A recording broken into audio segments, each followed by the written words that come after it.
Guys, mabaliktad tayo ng paroy, palay. Mabaliktad na natin ito. Kailangan mapatuyo. Isang sako pala yan guys. Ayan o. Yung sa dinig.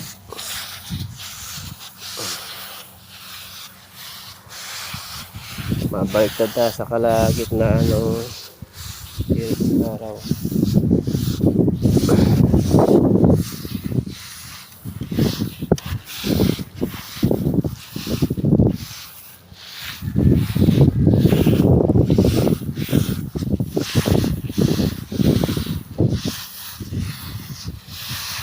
Pagsarin mo lang gaganyan na para matuyo talaga. Kailangan mapatuyo yan.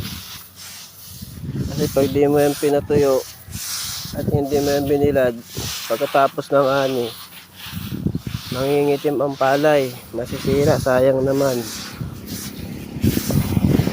Kailangan balik ka rin mo yan habang pinapatuyo mo. Sakripisyo nga lang sa init. Tiis lang, tiis pogi.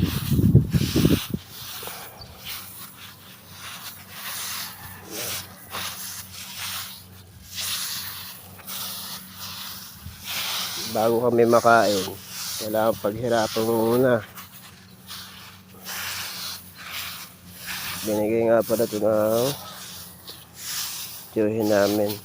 May umahan o may palayan dito sa amin. Ang init guys, grabe. Paragitnaan tayo ng araw.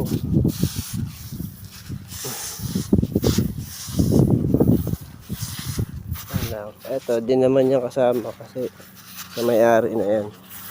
Hindi man tayo bayani. Ganyan mo lang. Tiis na sa init.